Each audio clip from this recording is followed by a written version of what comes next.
Hey viewers, welcome to another game of the Casual Pro Gamer. Today we are doing game 3 between EmpireHappy and AcerBly or AcerBly or AcerBly or whatever. It is a Zerg versus Terran or Terran versus a Zerg, whatever you want to make out of this. So yeah, large map once again, 4 players this time, and yeah, the Overlord scouting in the wrong direction. Of course, the scouting on this map is a little bit more iffy than on other maps. On maps where you have forced cross positions, the element of luck in scouting is, well, kind of, well, kept out of the game a little bit more. And of course, you still have some luck elements in this, yeah, but the big difference between whether or not you scout the right direction or the wrong direction, that has been taken out, and I think that is a very good thing to have. I think they should try to keep that up, especially for tournaments, because it is, in my opinion, very important to keep chance out of the so luck and, well, being lucky or unlucky. To keep that out of tournament play, because tournaments are about skill. You're not going to make a tournament of who can flip the most coins to heads or tails, because that is also luck. Yeah, there's I know there's a lot of comedy on that, but yeah, well, it would be stupid indeed. So the drone going to scout here, and it's going to scout that indeed the Terrans are here. And the Terran is going to scout in the correct direction. So they scout each other at the same time. The hatchery is already gone down, so we have a fast expand. We have a spawning pool coming up, and after the spawning pool we will probably see some Zerglings coming out. Not a whole lot, I would say, but yeah, that's just because nobody ever built a whole lot of Zerglings straight off. People always go for more of a, well, economy-based game. Doing another nice extractor trick there, or just healing up his drone. Yeah, he's just healing up his drone. He wants to get the scout in as long as possible, and every time you do that you lose something like 6 minerals, so it's well worth it. And it's definitely a good thing. So it will heal up the entire drone if you build an extractor and then cancel it. So for 6 minerals you will have a new drone again, after it may have gone down to like 15 like it is now. So you can keep your drone alive a lot better by investing a little bit of minerals in that. You may have also used it to get just a little bit more production going, but don't think he did.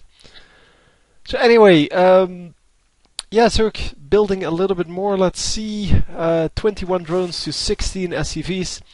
So a little bit ahead there, but that's because, well, it's Zerg, man. Zerg can build a whole lot faster than any other race, and yeah, as long as he doesn't need units, he can build all the drones he wants.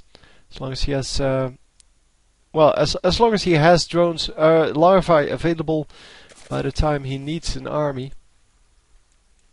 Because with the scout over here being the Terran, he doesn't really have a great warning in when the enemies are coming. So he has to either spread the creep or capture this turret. Tower, sorry. And yeah, he's apparently committing to spreading the creep, because he built an extra queen for that. And yeah, they are going to spot this this Terran army. No, well, army. These 5 Marines coming in, and it's 3 Marines now. So pretty effective, this queen defense. We see him use it every game, and it is pretty good.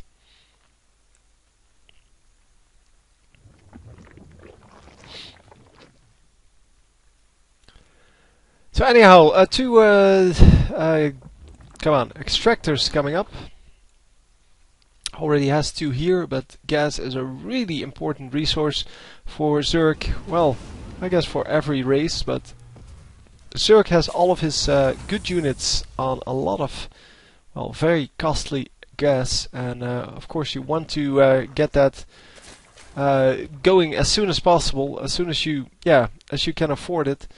And he hasn't put any harvesters on this yet. Yep, there they go, realizing that he needed to do that. And there are 2 of the Hellions coming in now.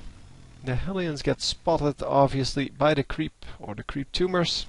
Don't know what actually spots them, but yeah, the Overlord now keeping an eye on them, and yeah, they're not really going to go anywhere. So yeah, new creep tumor coming up. He's going to expand his creep to the other direction, not in the direction of the enemy base, just for the simple reason that all of these Hellions are here and they would snipe the creep tumor before it actually goes invisible. And that, of course, is not what you want. How did he see this one? He can't see this one.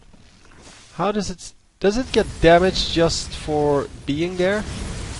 Okay, that is interesting.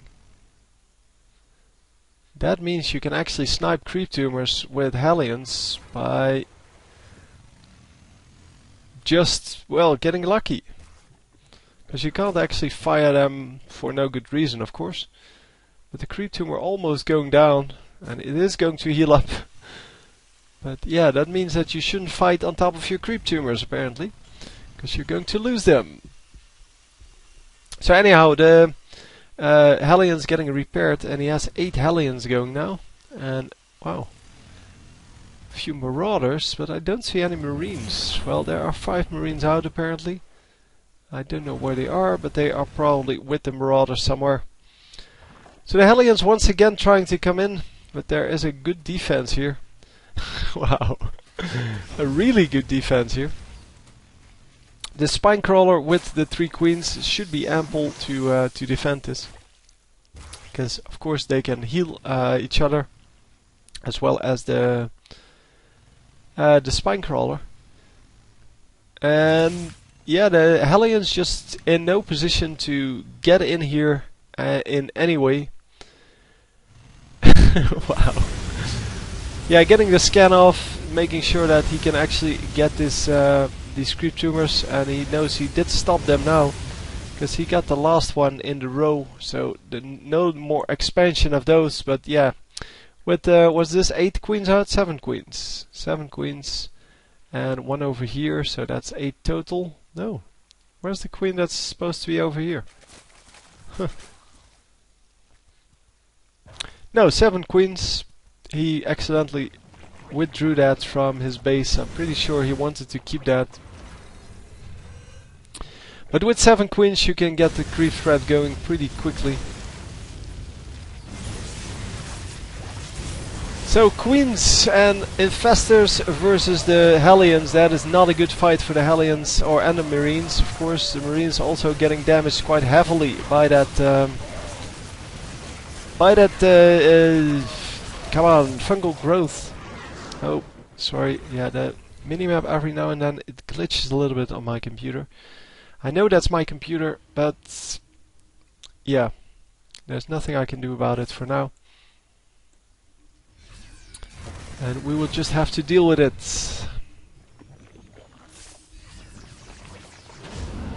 So by the way, I mentioned it last game, for those of you who didn't hear it or who didn't watch that game. If you know the key for a step back in the time, so the hotkey, please let me know.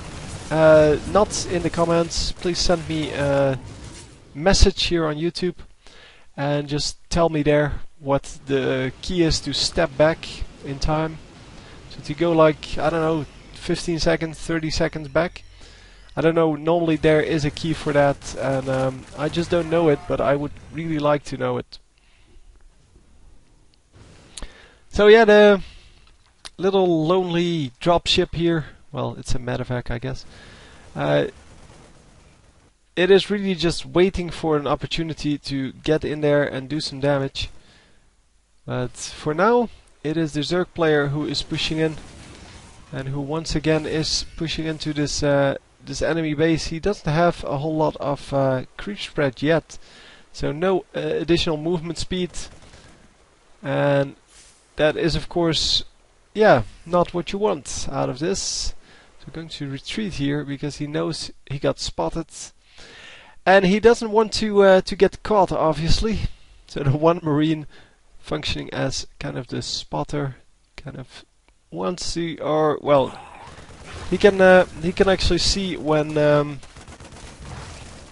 when the enemy forces are moving out. And 2 infested versus a normal Marine, that is not going to be good for the normal Marine.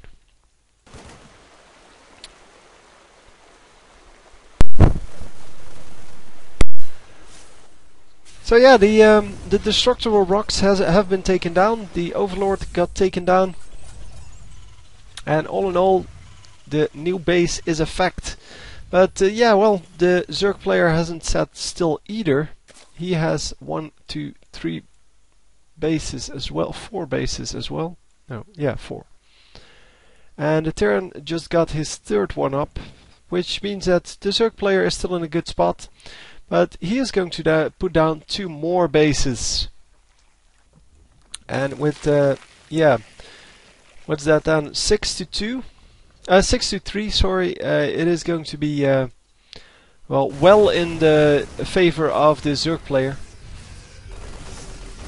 Zerg player, of course, can, or uses a lot more resources, so he really does need that extra amount of, or that extra 1 base to be equal with the Terran. But yeah, having this many additional bases is of course a lot better for him. And almost getting the, yeah, he's going to take out the spore crawler before it actually does anything. But no, he doesn't get it. It gets to live at 50 HP.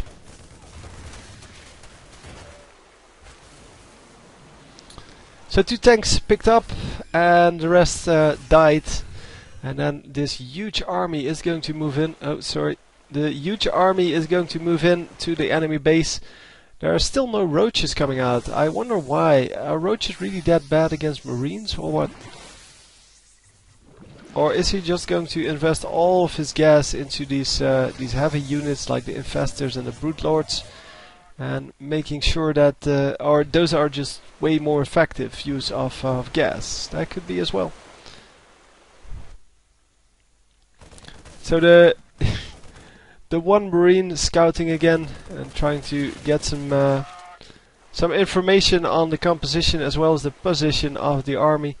But a large amount of Broodlords coming in, and those Broodlords are going to do a whole lot of good. The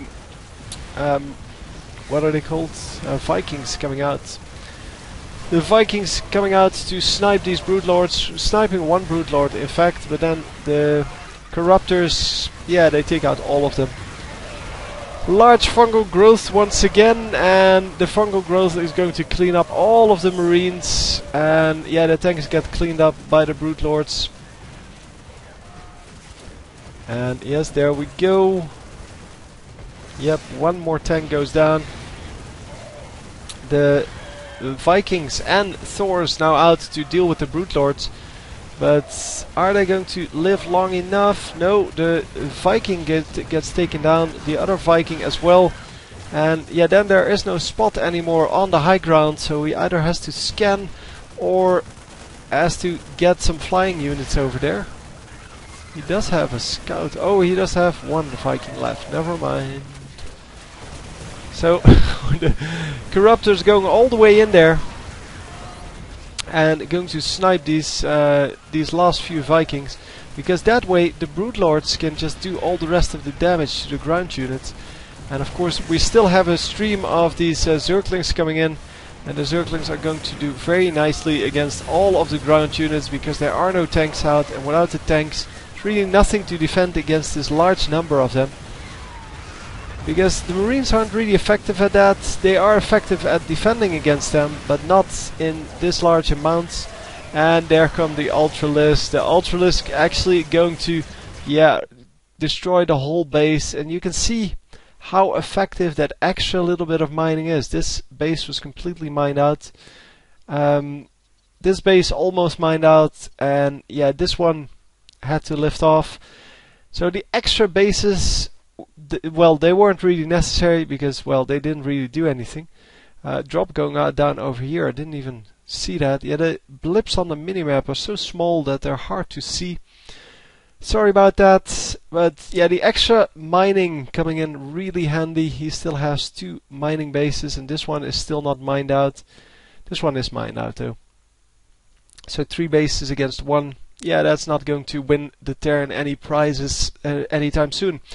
Anyway, that's the last one for this tournament. So if you haven't seen the others, go watch those. And yeah, hope you enjoyed, and I will see you next time. GG.